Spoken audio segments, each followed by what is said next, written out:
Hello students, welcome to ইউয়া plus school. বাংলায় প্রথম এইরকম একটি উদ্যোগ যেখানে তোমরা যারা ক্লাস 9 to 12 এই ক্লাসগুলোতে পড়াশুনো করছো তাদের জন্য A to Z প্রত্যেকটা সাবজেক্টের ইন্ডিভিজুয়াল ক্লাস এবং তা বাংলায়। আমাদের সর্বভারতীয় ক্ষেত্রে এরকম প্রচুর ইউটিউব চ্যানেল রয়েছে, অনলাইন প্ল্যাটফর্ম রয়েছে যেখানে এই ধরনের 9 to 12 ক্লাস প্রোভাইড করা হয়, কিন্তু সেখানে প্রধান সমস্যা তা ইংলিশ বা অন্য কোনো রিজিওনাল ল্যাঙ্গুয়েজে করানো হয়। আমাদের পশ্চিমবঙ্গের ছেলেমেয়েরা যাতে বাড়িতে বসেই বাংলায় প্রত্যেকটি সাবজেক্টের জন্য বেস্ট শিক্ষক শিক্ষিকার দ্বারা ক্লাস পেতে পারে, তার জন্যই আমাদের এই উদ্যোগ। সো ইউভা প্লাস স্কুল এই চ্যানেলটিতে সবাই সাবস্ক্রাইব করো এবং অবশ্যই বেল আইকন প্রেস করে রাখো যাতে প্রত্যেকটি ক্লাস স্টার্ট হওয়ার আগে তোমাদেরকে ইনফর্ম করে দেওয়া যায়। তো চলো স্টার্ট করা যাক। আমি সব্যসাচী সাহা তোমাদের রাষ্ট্রবিজ্ঞান পড়াবো। এই বছর 2021-এ যারা এইচএস পরীক্ষা দেবে আজকের বিষয় তাদের জন্য। টপিক রাজ্যপাল। তোমরা জানো আমাদের রাজ্যের বর্তমান রাজ্যপাল জগদীপ ধনখড়। তো আমাদের রাজ্যের প্রথম রাজ্যপালের নাম চক্রবর্তী রাজা গোপালাচারী। আজকে আমরা কোন পোর্শনটায় ফোকাস করব? দেখো, আমাদের কেন্দ্রীয় সরকার, রাজ্য সরকার এবং স্থানীয় সরকার, এই তিন ধরনের সরকার আমাদের ভারতবর্ষে এক্সিস্ট করে। অর্থাৎ ভারতবর্ষের শাসন বিভাগের যে টপিকটা রয়েছে সেই শাসন বিভাগ টপিকের ওপর আমরা ফোকাস করব আজকের ডিসকাশনে, অর্থাৎ এক্সিকিউটিভ ইন ইন্ডিয়া। এখান থেকে যে 8 নম্বরের কোশ্চেন থাকবে তার মধ্যে অন্যতম গুরুত্বপূর্ণ এই বছরের টপিক হলো রাজ্যপাল। মনে করো লাস্ট ইয়ার মুখ্যমন্ত্রী থেকে প্রশ্ন দিয়েছিল, ফলে আমরা এবছর রাজ্যপালকে ফোকাস করে কিন্তু প্রশ্ন থাকার একটা সম্ভাবনা থাকবে। আমরা রাজ্যপাল নিয়ে আজকে ডিসকাশন করব প্রথম এই ক্লাসে। তো কেন্দ্রীয় সরকার, রাজ্য সরকার, স্থানীয় সরকারের মধ্যে আমাদের রাজ্যপাল কোথা থেকে বিলং করে নিশ্চয়ই তোমরা বুঝতে পারছো। রাজ্য সরকারের মধ্যেই রাজ্যপাল রয়েছেন, অর্থাৎ রাজ্যপাল টপিকটা রিলেটেড উইথ রাজ্য সরকার। কেন্দ্রীয় সরকার সম্পর্কে আমরা অন্য ক্লাসে অন্য ভিডিওতে জানবো, স্থানীয় সরকার সম্পর্কেও আমরা জানবো। সো রাজ্যপালের ওপর কি প্রশ্ন আসার সম্ভাবনা সেটা এখানে দিয়ে দিয়েছি। রাজ্যের রাজ্যপালের ক্ষমতা ও পদমর্যাদা আলোচনা করো। আইদার এরকম একটা ব্রড কোশ্চেন থাকতে পারে 8 নম্বরের, অথবা তোমাদের প্রশ্ন থাকতে পারে রাজ্যপালের নিয়োগ, কার্যকাল, যোগ্যতা ও কার্যাবলী সম্পর্কে বিশদে আলোচনা করো। সো এই পোর্শনটা আমরা ফোকাস করব। আমরা এমন করেই প্রশ্নের উত্তরটা এখানে ডিসকাশন করিয়ে দেব আমি, যে তোমরা এই প্রশ্নটা দিলে তারও আনসার করতে পারবে, এটা দিলে সেটাও করতে পারবে। অবশ্যই তোমরা সেটা to the point find out করে নিতে পারবে যে কোথায় নিয়োগ, কার্যকাল, যোগ্যতা লিখবে আর কোথায় শুধু ক্ষমতার পদমর্যাদার উপর ফোকাস করবে। তো চলো দেখা যাক আমরা কিভাবে প্রশ্নের উত্তর লিখতে হয়। তোমাদেরকে বলে রাখি, প্রশ্ন উত্তর সবাই লিখবে, কিন্তু তোমার প্রশ্নের যে উত্তর সেটা লেখার ক্ষেত্রে তোমার নিজস্ব কিছু মুনশিয়ানা দেখাতে হবে, যার মাধ্যমে তোমার খাতাটা আর 5টা ছেলেমেয়ের খাতা থেকে আলাদা হয়ে যাবে। তো আমরা সেটাই ফোকাস করব, আমাদের লেখার মধ্যে ইউনিক ব্যাপারটা নিয়ে আসবো। তো দেখো, একদম স্টার্টিংয়েই সংবিধানের কথা বলা হয়েছে। যেহেতু এটি সংবিধানের পোর্শনের বিষয়, আমাদের সাংবিধানিক প্রভিশনের মধ্যে রাজ্যপালের ক্ষমতা, পদমর্যাদা সম্পর্কে উল্লেখ করা আছে, তাই সেটা দিয়ে স্টার্ট করা হয়েছে যে সংবিধানের 154 নম্বর ধারার এই 1 নম্বর দেখতে পাচ্ছ, এটা ক্লজ, এটাকে আমরা উপধারা বলতে পারি। তাহলে 154 নম্বর ধারা, তার 1-এর উপধারা, এটাকে একসঙ্গে 154-র 1 ধারা বলতে পারি। তো সেই 154-র 1 ধারা অনুসারে রাজ্যের শাসন সংক্রান্ত যাবতীয় ক্ষমতা রাজ্যপালের হাতে তুলে দেওয়া হচ্ছে। অর্থাৎ সাংবিধানিকভাবে আমাদের রাজ্যের রাজ্যপাল হলেন প্রশাসনিক প্রধান। তিনি নিজে অথবা তার আন্ডারে যারা কর্মী রয়েছেন সেই কর্মচারীদের দিয়ে তিনি তার প্রত্যেকটা শাসন সংক্রান্ত ক্ষমতাকে বাস্তবায়িত করতে পারেন, প্রয়োগ করতে পারেন। এখন আমাদের রাজ্য প্রশাসন বলতে বা রাজ্যের শাসন বিভাগ বলতে আমরা কাকে বুঝি সেটা একটু দেখে নিই।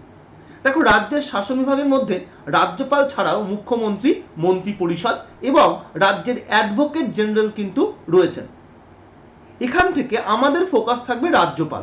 সো তার আগে আমাদের একটুখানি এটাও মাথায় আনতে হবে যে আমাদের এই যে রাজ্যপাল আমরা ডিসকাশন করছি বা রাজ্যপাল আমরা বলতে চলেছি, সেটা আমাদের কেন্দ্রীয় সরকারের সঙ্গে কোনো রকম লিঙ্ক কিনা। দেখো, ভারতে কেন্দ্রীয় সরকারের মতোই রাজ্যেও কিন্তু সংসদীয় ব্যবস্থা রয়েছে। সংসদীয় ব্যবস্থা বলতে আমরা যে ধরনের শাসন ব্যবস্থাকে বুঝি, সেখানে দু ধরনের শাসন বিভাগীয় প্রধান থাকে। কারা তারা? একদিকে থাকে প্রকৃত শাসক, অন্যদিকে থাকে নাম সর্বস্ব শাসক। আমরা যদি কেন্দ্রে দেখি, সেখানে প্রধানমন্ত্রী এবং তার মন্ত্রী পরিষদ, এটা হচ্ছে প্রকৃত শাসক সেক্টর, আর নাম সর্বস্ব হচ্ছে কেন্দ্রের রাষ্ট্রপতি। ঠিক একইভাবে রাজ্যের তাহলে কে হবে? রাজ্যে মুখ্যমন্ত্রী এবং তার মন্ত্রিসভা, এটা হবে প্রকৃত শাসক প্রধান। অন্যদিকে নাম সর্বস্ব বা নিয়মতান্ত্রিক শাসক প্রধান হিসেবে রাজ্যপালকে আমরা দেখতে পাবো। অর্থাৎ এহেন অবস্থায় রাজ্যপালের সঙ্গে কিন্তু রাষ্ট্রপতির যথেষ্ট মিল আছে ভারতীয় শাসন ব্যবস্থায়, ভারতীয় সংসদীয় ব্যবস্থাতে। তাহলে আমরা ফোকাস করব রাজ্যপালকে কি হিসেবে? তিনি রাজ্যের নিয়মতান্ত্রিক প্রধান বা নাম সর্বস্ব প্রধান। এবার আমরা চলে আসব পরের পোর্শনে। আমরা একটুখানি দেখে নেব আমাদের রাজ্য সরকার এই যে সিদ্ধান্ত গ্রহণ করে এবং কিভাবেই বা রাজ্যপাল সেটাকে বাস্তবায়িত করে, তার একটা মোটামুটি আইডিয়া। তোমাদের অনেকেই মনে হচ্ছে যে পরীক্ষার খাতায় কি আমরা এরকম করে ছবি দেব? একদমই না। পরীক্ষার খাতায় শুধু এই মুখ্যমন্ত্রীটুকু লিখলেই হবে, রাজ্যপালটুকু লিখলেই হবে। আমি এখানে ছবিটা দিয়েছি তোমরা যাতে আরো সহজে বুঝতে পারো। আশা করছি বুঝতেই পারছো, ইনি আমাদের বর্তমান মুখ্যমন্ত্রী। তৃতীয়বারের জন্য কদিন আগেই মুখ্যমন্ত্রী হয়েছেন মমতা ব্যানার্জি। আর এদিকে জগদীপ ধনখড়, তিনি আমাদের বর্তমান রাজ্যপাল। অর্থাৎ তোমরা খাতায় লেখার সময় শুধু মুখ্যমন্ত্রী এবং রাজ্যপালটুকু লিখলেই হবে। তো রাজ্য সরকারের যে মেকানিজম, সেটা হচ্ছে আমাদের বিভিন্ন রকমের মন্ত্রী নিয়ে রাজ্য মন্ত্রিসভা গঠিত হয়। যে রাজ্য মন্ত্রিসভা সিদ্ধান্ত নেয়, ডিসিশন নেওয়ার পরে তা মুখ্যমন্ত্রীর থ্রু দিয়ে রাজ্যপালের কাছে পৌঁছয়। অনেকের মনে হতে পারে মুখ্যমন্ত্রী কি এই মন্ত্রিসভার মধ্যে নেই? অবশ্যই রয়েছেন। মুখ্যমন্ত্রী নিজেও এই ক্যাবিনেট মন্ত্রীর অন্তর্ভুক্ত। অর্থাৎ রাজ্যে যে 4 ধরনের মন্ত্রী থাকে, ক্যাবিনেট মন্ত্রী, রাষ্ট্রমন্ত্রী, স্বাধীন দায়িত্বপ্রাপ্ত বা শুধু রাষ্ট্রমন্ত্রী বা প্রতিমন্ত্রী, এই 4 ধরনের মন্ত্রীর মধ্যে মুখ্যমন্ত্রী নিজে ক্যাবিনেট মন্ত্রী হিসেবে থাকেন। অর্থাৎ এই সিদ্ধান্ত, যেহেতু মুখ্যমন্ত্রী এটার প্রধান এই রাজ্য মন্ত্রিসভার, তাই সেই সিদ্ধান্ত মুখ্যমন্ত্রীর থ্রু দিয়ে রাজ্যপালের কাছে পৌঁছয় এবং সেই অনুপাতেই বা সেই অনুযায়ী রাজ্যের প্রত্যেকটি শাসন বিভাগীয় কাজ বা আইন সংক্রান্ত বিষয়ে যাবতীয় যে স্টেপগুলো রয়েছে সেগুলো এরপরে নেওয়া হয়। আশা করছি এটা বুঝতে পারলে। চলো আমরা দেখে নিই এর পরের আমাদের বিষয়গুলো। দেখো, একটি রাজ্যে রাজ্যপাল কিন্তু শাসনতান্ত্রিক প্রধান তো বটেই, সেই সঙ্গে রাজ্যপালের আরও বিভিন্ন রকমের ক্ষমতা রয়েছে। এখন একটি সরকারের প্রধান কি কি কাজ, আমরা যদি কেন্দ্রীয় আইনসভা বা কেন্দ্রীয় শাসন বিভাগ যখন আমরা পড়েছি বা তোমরা যখন দেখেছো, সেখানে যেরকম ভাগ করা আছে আইন, শাসন, বিচার, ওই তিনটেই হলো আমাদের সরকারের প্রধান 3টি বিভাগ। অর্থাৎ কেন্দ্রে যেরকম আইন, শাসন, বিচার এই 3টে বিভাগ হয়, রাজ্যেও কিন্তু এই 3টে বিভাগ হয়। তাই সরকারের যে প্রধান 3টি বিভাগ রয়েছে, আইন বিভাগ, শাসন বিভাগ এবং বিচার বিভাগ, সেই সংক্রান্ত ক্ষমতা রাজ্য স্তরে রাজ্যপাল এনজয় করবেন। এছাড়াও রাজ্যের রাজ্যপাল আরও কিছু ক্ষমতা ভোগ করেন, যেমন অর্থ সংক্রান্ত ক্ষমতা, স্বেচ্ছাধীন ক্ষমতা এবং অন্যান্য আরও বিশেষ বিশেষ কয়েকটি ক্ষমতা বা তার কিছু বিশেষ মর্যাদা রয়েছে। তো সেগুলো আমরা আরও ডিটেলসে জানবো। তার আগে একটু বলে রাখি যে আইন বিভাগ, শাসন বিভাগ, বিচার বিভাগ, তাদের প্রধান কাজ কি। আমরা যে সরকারের প্রধান কাজ বললাম, এই আইন বিভাগ, শাসন বিভাগ, বিচার বিভাগ, সেই কাজগুলো কি? দেখো, আইন বিভাগের কাজ রাজ্যের জন্য, এখানে যেহেতু আমরা রাজ্য করছি তাই বলবো রাজ্যের জন্য আইন প্রণয়ন করা। অন্যদিকে শাসন বিভাগের কাজ ওই আইনগুলোকে কার্যকরী করা, তাহলে আইন প্রণয়ন করা, এটা হচ্ছে আইন বিভাগের কাজ। আইন প্রণয়নের পরে তা কার্যকরী করা, এটা হচ্ছে শাসন বিভাগের কাজ। আর সেই আইন নিয়ে কোনো ডিসপিউট তৈরি হলে বা সেই আইনের কোনো রকম ব্যাখ্যা করার প্রয়োজন হলে তা কিন্তু বিচার বিভাগের দায়িত্বের মধ্যে পড়ে। মনে রাখবে, সরকারের এই 3টি বিভাগ ছাড়াও আরও বিভিন্ন রকমের কাজ হয়, যেমন কিনা অর্থ সংক্রান্ত কাজ বা স্বেচ্ছাধীন কিন্তু কিছু অন্যান্য কাজ থাকতে পারে, সেগুলোও কিন্তু আমাদের রাজ্যের রাজ্যপাল সেই কাজগুলোও কিন্তু করে। তো আমরা এবার এগুলো ডিটেলসে পড়বো। আশা করছি তোমরা এই পর্যন্ত বুঝতে পারলে। আরেকবার আমরা রিকল করে নিতে পারি পুরোটা। আমরা রাজ্যপালের ক্ষমতা এবং পদমর্যাদা, সেই সঙ্গে আমরা নিয়োগ তার পদে কতদিন থাকবেন, তার কার্যকাল, এবং সেই সঙ্গে তার পদের যোগ্যতা সম্পর্কে একটা ওভারঅল নোট বানাচ্ছি। যে নোটসের মধ্যে আমরা প্রথমে দেখে নিলাম যে রাজ্যপালের ইন্ট্রোডাকশন, রাজ্যপাল পোস্টটা কোথা থেকে বিলং করে এবং তার ক্ষমতা কার্যাবলী কতটা এক্সপ্যান্ডেবল। এবার আমরা ফোকাস করব এর পরের পোর্শনে, অর্থাৎ ঠিক রাজ্যপালের সাংবিধানিক ভূমিকা নিয়ে এবং সেই সঙ্গে রাজ্যপালের নিয়োগ সম্পর্কেও আমরা জানব। তো বলছে রাজ্যপাল একটি সাংবিধানিক ভূমিকা হলো রাজ্যে কেন্দ্রের প্রতিনিধি হিসেবে কাজ করা। অর্থাৎ আমরা যদি দেখি যে রাজ্যপাল তিনি রাজ্যের প্রধান, শাসন বিভাগীয় প্রধান, অন্যদিকে রাজ্যপালের কিন্তু আরও একটি ভূমিকা রয়েছে, যে ভূমিকা তাকে কেন্দ্রের সঙ্গে রাজ্যের কমিউনিকেটর হিসেবে ইন্ডিকেট করে। এটা যদি কেন্দ্র হয়, এটা যদি রাজ্য হয়, তাহলে রাজ্যপাল কি করেন, এই উভয়ের মধ্যে লিঙ্কের কাজ করেন। এখানেও রাজ্যপালকে আমরা বলি কেন্দ্রের প্রতিনিধি, ওটাই বলা হয়েছে এখানে যে রাজ্যে কেন্দ্রের প্রতিনিধি হলেন রাজ্যপাল। কেন্দ্র সরকারের প্রতিটি রাজ্যে রাজ্যপাল মনোনীত করা, অর্থাৎ যেহেতু তিনি কেন্দ্রের প্রতিনিধি, তাহলে সেই প্রতিনিধিকে নিয়োগ করেন কে? সেই প্রতিনিধিকে নিয়োগ করেন কেন্দ্রীয় সরকার। কেন্দ্রীয় সরকার বলতে আমরা এখানে রাষ্ট্রপতির থ্রু দিয়ে রাজ্যপালের নিয়োগ দেখতে পাবো। এছাড়া আমরা দেখব যে প্রতিটি রাজ্যে যখন রাজ্যপালের নিয়োগ হয় তখন সেখানে কিন্তু কিছু প্রভিশন ফলো হয়, কিছু ফর্মালিটিস ফলো করা হয়। রাষ্ট্রপতির নির্বাচনের মতো রাজ্যপালের কোনো রকম কিন্তু নির্বাচন পদ্ধতি সংবিধানে দেওয়া নেই। একজন রাজ্যপালের পদে কেন্দ্রীয় শাসন বিভাগের অংশ নয়, রাজ্যপালের পদটা কোনোভাবেই কেন্দ্রের শাসন বিভাগের অংশ হিসেবে থাকে না এবং একে সম্পূর্ণভাবে স্বাধীন একটা সাংবিধানিক পদ হিসেবে সাজানো হয়েছে। রাজ্যপাল কেন্দ্রীয় সরকারের সেবাও করে না, এমনকি তার অধীনস্থ কোনো পদও নয়। কেন্দ্র কর্তৃক রাজ্যপালের মনোনয়ন, ভারতের রাষ্ট্রপতি কর্তৃক তার নিয়োগ, এ সব কিছু আমরা কানাডা থেকে কনসেপ্টটা নিয়েছি। অর্থাৎ কানাডার সরকার, সেখানে আমরা যেরকম রাজ্যপালের নিয়োগ পদ্ধতি দেখতে পাই, আমাদের ভারতবর্ষের রাজ্যপালের নিয়োগ পদ্ধতিও সেই রকম হয়ে থাকে। যেহেতু রাষ্ট্রপতির সন্তুষ্টি অনুযায়ী এই পদে অধিষ্ঠিত হওয়া যায় এবং তার সেই পদের জন্য কোনো কিন্তু নির্দিষ্ট মেয়াদ বলা নেই, অর্থাৎ সাধারণত আমরা যে 5 বছর, 10 বছর, 6 বছর যে কার্যকালের মেয়াদ দেখতে পাই, সেরকম কোনো মেয়াদ কিন্তু স্পষ্ট করে সংবিধানে বলা নেই। বাট বলা হয়েছে যে রাষ্ট্রপতি যতদিন চাইবেন ততদিন রাজ্যপাল তার পদে থাকতে পারবেন। এখান থেকে এটাও পরিষ্কার হয় যে রাজ্যপালের কিন্তু কোনো ইমপিচমেন্ট বা তাকে রিমুভালের কোনো পদ্ধতি দেওয়া নেই। তাকে অপসারণ করার ক্ষেত্রে আবার সেই রাষ্ট্রপতির ক্ষমতায় প্রতিষ্ঠিত, অর্থাৎ রাষ্ট্রপতি চাইলে যে কোনো সময় রাজ্যপালকে তার পদ থেকে অপসারণ করে দিতে পারেন। এছাড়াও রাজ্যপাল রাষ্ট্রপতি দ্বারা এক রাজ্য থেকে অন্য রাজ্যে স্থানান্তরিতও হতে পারেন, অর্থাৎ একটা রাজ্যে কাজ করছেন, সেখান থেকে তিনি অন্য রাজ্যে তাকে রাজ্যপাল হিসেবে তাকে নিয়োগ করতে পারেন রাষ্ট্রপতি। এছাড়াও একটি রাজ্যে একজন রাজ্যপালকে পুনরায় নিয়োগও করা যায়। তাহলে আমরা দেখে নেব রাজ্যপালের প্রধান এই নিয়োগ সংক্রান্ত এবং তার কার্যকাল সংক্রান্ত পয়েন্টগুলো। প্রথমত, একজন রাজ্যপাল 5 বছরের বেশি অফিসে থাকতে পারেন যদি নতুন রাজ্যপাল সেই পদে আসীন না হয়। ওকে, তাহলে একজন রাজ্যপালের 5 বছর নর্মাল কার্যকাল, সেই 5 বছর কার্যকালের পর তো তার রিটায়ারমেন্টের দরকার, কিন্তু তিনি রিটায়ারমেন্ট করবেন না কখন? যদি না নতুন রাজ্যপাল তার পদে আসীন হয়। অনেক সময় তো হয় যে রাজ্যপালের কার্যকাল শেষ কিন্তু নতুন রাজ্যপালকে নিয়োগ করার মতো সঠিক ব্যক্তিকে পাওয়া যাচ্ছে না। সেক্ষেত্রে আগের রাজ্যপালই 5 বছর পার করার পরেও কন্টিনিউ করবেন যতক্ষণ অবধি না নতুন একজন ব্যক্তি তার সেই রাজ্যপালের পদে আসীন হবে। এছাড়াও কি বলছে, রাষ্ট্রপতির বিবেচনার ভিত্তিতে রাষ্ট্রপতি কখন কিভাবে উপযুক্ত মনে করবেন তার ভিত্তিতে সংশ্লিষ্ট রাজ্যের উচ্চ আদালতের প্রধান বিচারপতি অস্থায়ীভাবে রাজ্যপালের কাজ করতে পারেন।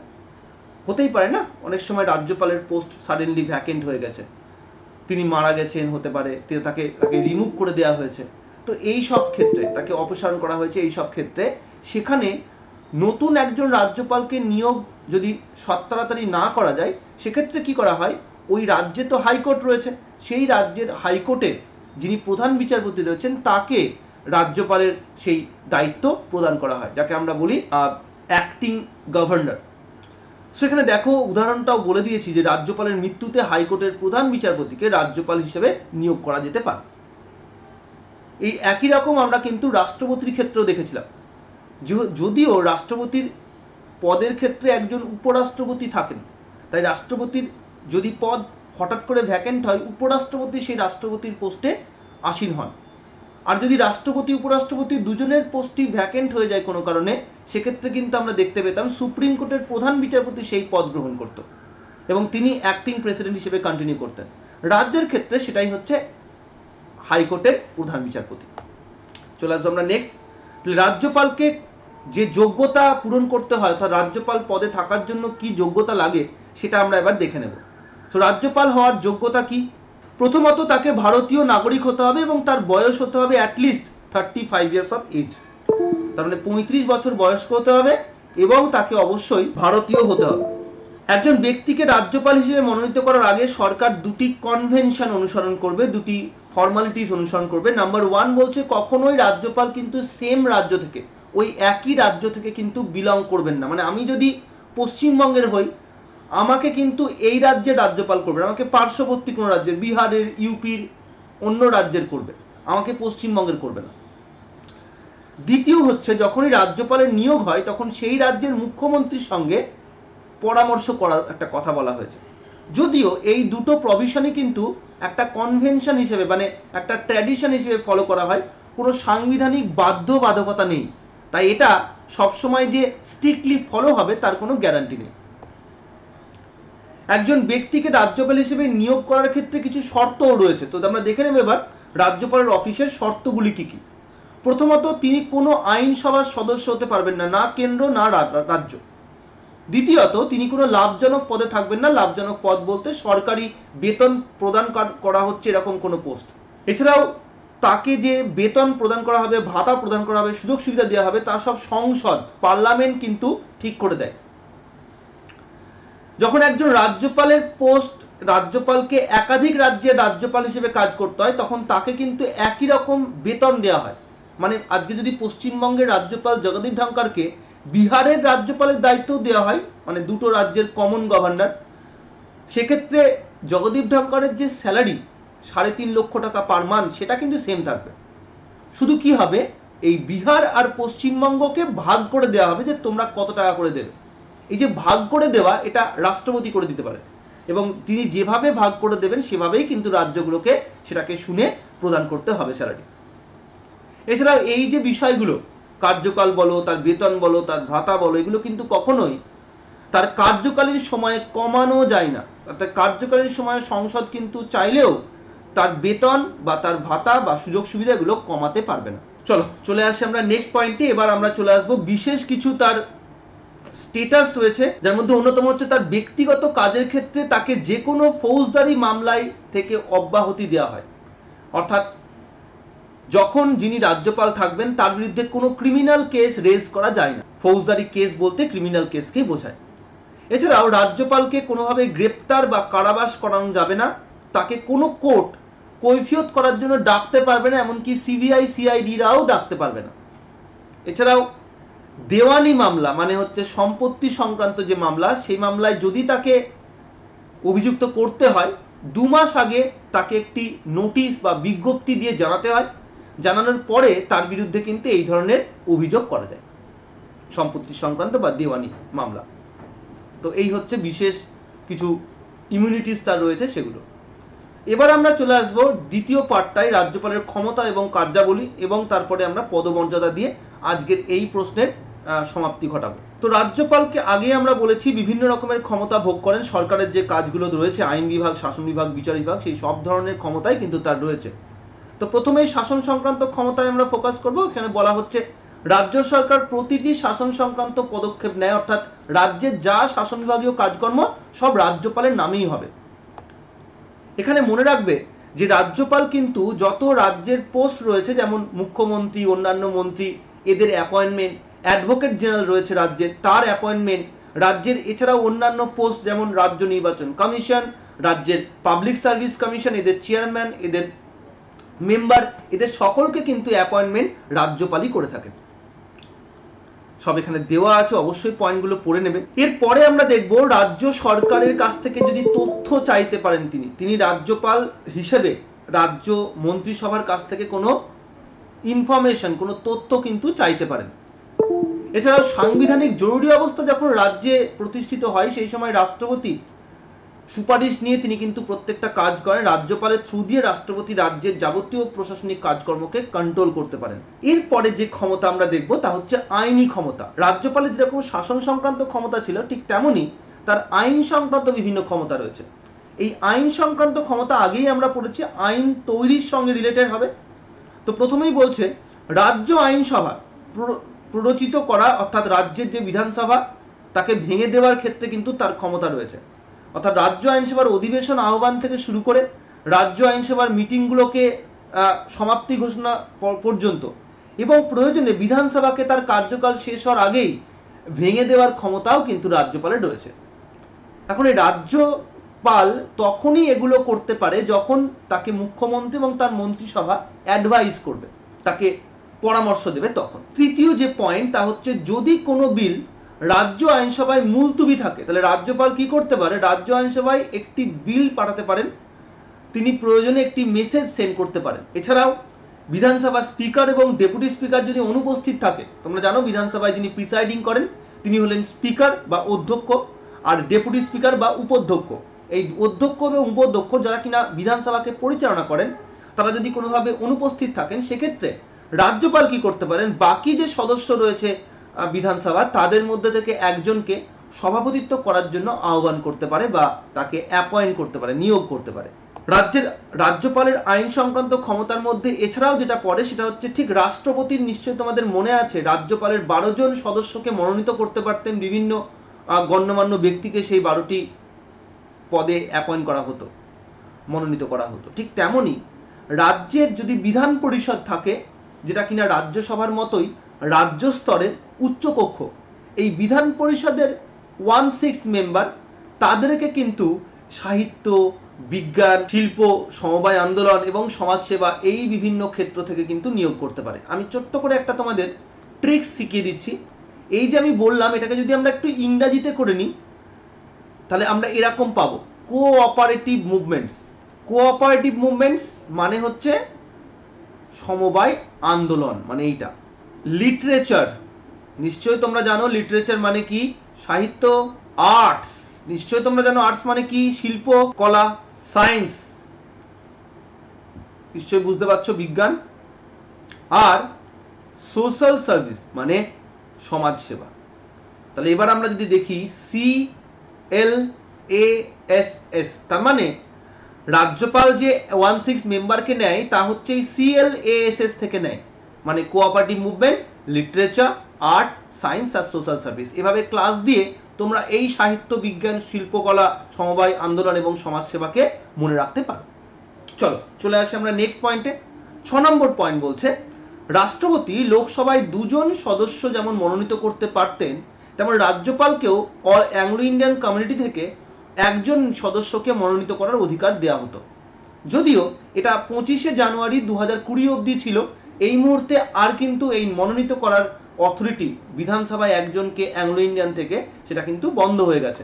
তার কারণ হিসাবে আমাদের ভারতবর্ষে অ্যাংলো ইন্ডিয়ান জনগণের সংখ্যা কমে গেছে, 1000-এরও কম হয়ে গেছে, তার জন্য এই ব্যবস্থা বন্ধ হয়ে গেছে। চলে আসবো 7 নম্বর পয়েন্ট, বলছে সদস্যদের অযোগ্যতার জন্য তিনি নির্বাচন কমিশনের সাথে পরামর্শ করতে পারেন। তোমরা নিশ্চয় জানো যে রাজ্যের বিধানসভা, বিধান পরিষদ এই হাউসগুলোর যারা সদস্য সেই সদস্যরা বিভিন্নভাবে ডিসকোয়ালিফাই হয়ে যেতে পারে। তো তাদেরকে তার সদস্য পদ থেকে যদি ডিসকোয়ালিফাই করার আগে নির্বাচন কমিশনের সঙ্গে তিনি কনসাল্ট করতে পারেন, পরামর্শ করতে পারেন, সেটাই বলা হয়েছে। 8 নম্বর পয়েন্ট, রাজ্য আইনসভায় প্রবর্তিত বিলের বিষয়ে তিনি কথা বলতে পারেন, যেমন তার যে অথরিটি আছে তা হচ্ছে তিনি সেই বিলে সাইন করলে, সিগনেচার করলে তবে তা আইনে রূপান্তরিত হয়। তাহলে সেখানে তিনি কি করতে পারেন, এক হচ্ছে তিনি সম্মতি দিতে পারেন। তাহলে যদি রাজ্য আইনসভা থেকে কোনো একটি বিল রাজ্যপালের কাছে পাঠানো হলো, তিনি সাইন করলে বিলটা হয়ে যাবে অ্যাক্ট। তার সম্মতি দেওয়ার বিষয়টিকে তিনি আটকে দিতে পারেন, তিনি সাইন করলেন না, ফেরতও দিলেন না, আটকে দিলেন, তাহলে এইভাবে হোল্ড হয়ে গেলে এটাকে আমরা পকেট ভিটো বলি। আর তিনি বিলটিকে ফিরিয়ে দিতে পারেন, যদি ফেরত দিয়ে দেয় বিলটাকে পুনরায়, জানবে তা পুনরায় সিম্পল মেজরিটির মাধ্যমে যদি রাজ্যপালের কাছে আসে তাহলে তিনি এবার কিন্তু সিগনেচার করতে বাউন্ড থাকবেন। এই যে একবার তিনি ফেরত দিলেন, একেও এক ধরনের ভেটো বলা হয়, আমরা বলি সাসপেনশন ভেটো। অর্থাৎ এই যে রাজ্যপাল কোনো একটি বিলে সিগনেচার করছেন না বা তিনি সিগনেচার করার বিষয়টাকে আটকে দিচ্ছেন, এটাকে আমরা ভিটো বা অসম্মতি প্রদান বলতে পারি। এটি রাজ্যপালের ভিটো ক্ষমতা নামে পরিচিত। বিভিন্ন রকমের ভিটো হয়, এটা তোমরা আরো বড় হলে আরো বিশদে জানতে পারবে। এখন শুধু জানবে যে ভিটো মানে হচ্ছে কোনো একটি বিলের ক্ষেত্রে রাষ্ট্রপতির অসম্মতি প্রদান। তাহলে ভিটো মানে অসম্মতি প্রদান। এগুলো আমি এত ডিটেলসে কেন বলছি, তার কারণ অনেক সময় এই রাজ্যপালের ভিটো বলতে কি বোঝায় তাই দিয়ে 1 নম্বরের প্রশ্ন দিয়ে দিতে পারে। তো আমরা যখন একটা ডেসক্রিপটিভ প্রশ্ন পড়ছি, সেখানে আমরা যদি এরকম কোনো পয়েন্ট পাই, চেষ্টা করব সেটাকে যতটা সম্ভব ক্লারিফাই করে নিতে, যাতে সেখান থেকে যদি ছোট কোশ্চেন দেয়, যেটা আমরা কিন্তু তখনই তৈরি করে ফেলবো। চলো আমরা চলে আসি পরের পয়েন্টে। 9 নম্বর প্রশ্ন, রাষ্ট্রপতির বিবেচনার জন্য বিলটি সংরক্ষণ করতে পারেন। হ্যাঁ, এই ক্ষমতাও রয়েছে রাজ্যপালের। কোনো একটি বিল যদি রাজ্যপালের মনে হয় এটা রাজ্যপালের পক্ষে, তার পক্ষে সিগনেচার করা ঠিক নয়, এটা তিনি চাইলে রাষ্ট্রপতির জন্য রিজার্ভ করতে পারেন। এই ধরনের বিলকে আমরা দেখব রাষ্ট্রপতির তখন ক্ষমতা চলে যায় হাতে, যে সেই বিলে তিনি সিগনেচার করবেন কি করবেন না। রাজ্যপালের আর ওই বিলে সিগনেচার করার কোনো ক্ষমতা থাকে না। এরপরে দেখব আমরা 10 নম্বর পয়েন্ট, আইনসভা বা কাউন্সিল এককক্ষীয় হোক বা দ্বিকক্ষীয় হোক, অধিবেশনে না থাকলে তিনি একটি অধ্যাদেশ জারি করতে পারেন। অর্থাৎ যখন অধিবেশন চলে তখনই তো আমাদের আইনসভা আইন তৈরি করতে পারে, কিন্তু যদি অধিবেশন বন্ধ থাকে তখন তো আইন তৈরি হয় না। এমতো অবস্থায় রাজ্যপাল যেটা করতে পারে সেটা হচ্ছে অধ্যাদেশ জারি করতে পারেন। এই অধ্যাদেশ মানে হচ্ছে একটা সাধারণ আইনের মতোই। এই অধ্যাদেশকে আমরা জরুরি অবস্থার আইন বা অস্থায়ী আইন বলতে পারি। তার কারণ এই অধ্যাদেশ পরবর্তী যে অধিবেশন বসবে সেই অধিবেশনের প্রথম 6 সপ্তাহের মধ্যে পাশ করিয়ে ফেলতে হয়। যদি না করানো হয় তাহলে ওই অধ্যাদেশের আইন কিন্তু অকার্যকরী হয়ে যাবে। যেহেতু তা নির্দিষ্ট সময়ের মধ্যে সম্মতি না নেওয়ালে, অ্যাপ্রুভাল না নেওয়ালে অকার্যকরী হয়ে যাবে, তাই এটাকে আমরা টেম্পোরারি ল মানে অস্থায়ী আইন বলতে পারি। আর জরুরি অবস্থার আইন কেন বলা হয়, তার কারণ হঠাৎ করে আমাদের রাজ্য আইনসভার সেশন বন্ধ আছে, সেই সময় আইনের প্রয়োজন হয়েছে, আর সেই আইনের প্রয়োজনীয়তা পূরণ করছে রাজ্যপালের অধ্যাদেশ। তাই এই রাজ্যপালের অধ্যাদেশকে আমরা হঠাৎ করে যে প্রয়োজনীয়তা দেখা দিয়েছে তা সুরাহা করছে বলে একে আমরা জরুরি অবস্থার আইন বলি। তবে হ্যাঁ, এর সঙ্গে রাষ্ট্রপতির জরুরি অবস্থার কোনো সম্পর্ক নেই। চলে আসবো আমরা নেক্সট পয়েন্টে 11 নম্বর, নিম্নলিখিত প্রতিবেদনগুলি তিনি গ্রহণ করেন, যেমন রাজ্যের অর্থ কমিশন হোক বা পাবলিক সার্ভিস কমিশনের রিপোর্ট হোক বা কন্ট্রোলার অ্যান্ড অডিটর জেনারেল মানে ক্যাগ তার রাজ্য সংক্রান্ত রিপোর্ট হোক, এই সব রিপোর্টগুলো সব রাজ্যপাল গ্রহণ করে। এদের রিপোর্ট, বাৎসরিক রিপোর্ট, সেগুলো রাজ্যপাল গ্রহণ করেন। এরপরে আমরা দেখব রাজ্যপালের আর্থিক ক্ষমতা।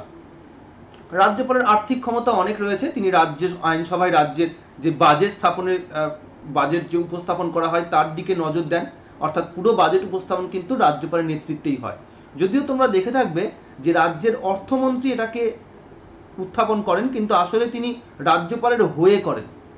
এছাড়াও রাজ্যে আইনসভায় অর্থ বিল ইন্ট্রোডিউস করার জন্য রাজ্যপালের পরামর্শ নিয়ে ইন্ট্রোডিউস করতে হয়। এছাড়া কোনো যদি হঠাৎ করে কোনো অনুদানের প্রয়োজন হয়, কোনো ব্যয় বরাদ্দের প্রয়োজন হয়, কোনো প্রাকৃতিক দুর্যোগের কারণে রাজ্যে হয়তো কোনো এমন অবস্থা তৈরি হয়েছে, প্রাকৃতিক দুর্যোগ বলতে আর্থকোয়েক হোক বা আমরা ভূমিকম্প, কোনো বন্যা, ঝড় ঝঞ্ঝা হয়েছে, সেক্ষেত্রে অতিরিক্ত টাকার প্রয়োজন হয়, তখন রাজ্য সরকারের সেই অতিরিক্ত টাকার যোগান রাজ্যের যে একটি ফান্ড থাকে, কন্টিনজেন্সি ফান্ড, অপ্রত্যাশিত ব্যয় পূরণের জন্য সেই ফান্ড থেকে তিনি টাকা তুলে খরচ করতে দিতে পারেন। এছাড়া প্রতি 5 বছর অন্তর অন্তর তিনি রাজ্যে অর্থ কমিশনকে অ্যাপয়েন্ট করতে পারেন। এরপরে আমরা চলে আসবো বিচারিক ক্ষমতা বা বিচার সংক্রান্ত ক্ষমতা। এখানে প্রথমেই বলা হয়েছে রাজ্যপাল বিভিন্ন পদ্ধতির মাধ্যমে একজন ব্যক্তির যে শাস্তি তা কিন্তু কমিয়ে দিতে পারেন। সেটা হতে পারে ক্ষমা প্রদর্শন করা, হতে পারে সেটা কোনো হয়তো একটা শাস্তি দিয়েছিল সেই শাস্তিটার পরিমাণ কমিয়ে দেওয়া, এই সব বিভিন্নভাবে তিনি ক্ষমা প্রদর্শন করতে পারেন।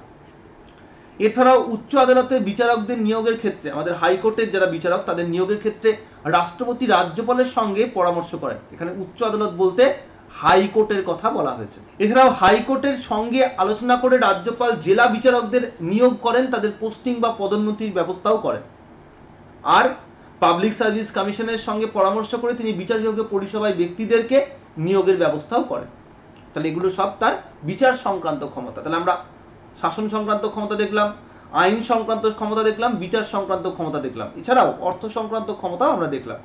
এবার আমরা দেখে নেব রাজ্যপালের পদমর্যাদা, সাংবিধানিক অবস্থান কি আছে। সংবিধানের গভর্নর বা রাজ্যপালের নিজস্ব বিবেচনায় কিছু স্টেপ নেওয়ার ক্ষমতা দেওয়া হয়েছে। এই নিজস্ব বিবেচনার মাধ্যমে তার যে সিদ্ধান্ত নেওয়ার ক্ষমতা, একে আমরা রাজ্যপালের স্বেচ্ছাধীন ক্ষমতা বলে উল্লেখ করি। এক্ষেত্রে আমরা যদি রাষ্ট্রপতির সঙ্গে রাজ্যপালকে তুলনা করি, তাহলে দেখব রাষ্ট্রপতিরও হয়তো কিছু কন্ডিশনে এরকম স্বেচ্ছাধীন ক্ষমতা তিনি প্রয়োগ করতে পারেন, কিন্তু তার কোনো সাংবিধানিক ভিত্তি নেই। অন্যদিকে রাজ্যপালের ক্ষেত্রে এই স্বেচ্ছাধীন ক্ষমতা কিন্তু সাংবিধানিকভাবে প্রতিষ্ঠিত। আর ঠিক এখানেই আমরা দেখব রাষ্ট্রপতির থেকেও রাজ্যপালের ক্ষমতা কোথাও হলেও একটু বেশি হয়ে যায় রাজ্য স্তরে। তাহলে আমরা দেখে নেব এই এতগুলো যে পাওয়ার এবং সেই সঙ্গে এই যে রাজ্যপালের বিশেষ যে ক্ষমতা, সাংবিধানিকভাবে স্বেচ্ছাধীন ক্ষমতা, অর্থাৎ মুখ্যমন্ত্রী এবং মন্ত্রিসভার অ্যাডভাইস নিয়ে তো নর্মাল টাইমে তিনি কাজ করেনি, কিন্তু মুখ্যমন্ত্রী রাজ্য মন্ত্রিসভার পরামর্শ ছাড়াও তিনি সিদ্ধান্ত গ্রহণ করতে পারেন, কাজ করতে পারেন। এই কারণে রাজ্যপাল কিন্তু সাংবিধানিকভাবে বিশেষ একটি মর্যাদা লাভ করেছেন। তাহলে ভারতের রাষ্ট্রপতির বিপরীতে যদি রাজ্যপালকে তার নিজের বিবেচনার কাজ করার ক্ষমতা দেওয়া হয়েছে, যা গভর্নরের জন্য দুটি শ্রেণীতে বিভক্ত। একটা হচ্ছে সাংবিধানিক বিবেচনা করার মাধ্যমে, আর একটা হচ্ছে অন্যান্য পরিস্থিতিগত বিবেচনা। সর্বশেষ রাজ্যপালের পদমর্যাদা এবং ক্ষমতার ব্যাপারে এই যে আলোচনা আমরা করলাম, এটা থেকে এটা স্পষ্ট যে তিনি হয়তো পুরোপুরি নাম সর্বস্ব শাসক নন, যেমন কিনা রাষ্ট্রপতি। রাজ্যপালের দ্বৈত ভূমিকায় তাকে এক বিশেষ মর্যাদা দিয়েছে। তাকে একদিকে যেরকম রাজ্যের শাসন বিভাগের প্রধান হিসেবে থাকতে হয়, অন্যদিকে তিনি আবার সেন্ট্রালের কিন্তু এজেন্ট হিসেবেও কাজ করেন স্টেটে। তাহলে এখানে দুরকম ভূমিকা তাকে অন্যান্য যে কোনো ভারতীয় সাংবিধানিক পদাধিকারী থেকে আলাদা করে দেয়। তবে কয়েকটি বিচ্ছিন্ন ঘটনা বাদ দিয়ে যদি আমরা দেখি, গত কয়েক দশক যাবৎ ভারতের সাংবিধানিক ইতিহাস যদি আমরা দেখি, রাজ্যপালগণ মোটামুটি নিয়মতান্ত্রিক শাসক প্রধান হিসেবেই কিন্তু তাদের ভূমিকা পালন করে থাকেন। সো এই হলো আজকে আমাদের রাজ্যপালের সংক্রান্ত যে ডেসক্রিপটিভ প্রশ্নের উত্তর। তোমরা এই ক্লাসটা প্রথমে ভালো করে দেখে নিলে, শুনে নিলে। এবার তোমাদের যেটা কাজ হবে, ক্লাসটা থেকে পিডিএফটাকে ভালো করে ডাউনলোড করে নেওয়া ক্লাসের, এবং সেই পিডিএফ দেখে তোমাদের নোটসটাকে তৈরি করে। আরও একবার বলবো, সবসময় টেক্সট বই খুব ভালো করে পড়বে, রিড ডিভিশন এবং প্র্যাকটিস চালিয়ে যাও ফ্রম ইউয়া প্লাস ই স্কুল। আমরা সবসময় তোমাদের সঙ্গে রয়েছি। যারা ক্লাসটা দেখলে বা এই চ্যানেলটিতে একদম নতুন, তারা চ্যানেলটিকে সাবস্ক্রাইব করো, বেল আইকন প্রেস করতে ভুলো না, লাইক দিতে ভুলো না, আর ডাউনলোড করতে ভুলো না তোমাদের ফ্রি পিডিএফ। Thank you. দেখতে থাকো, পড়তে থাকো ইউয়া প্লাস ই স্কুল। তোমাদের সঙ্গে আমরা আছি।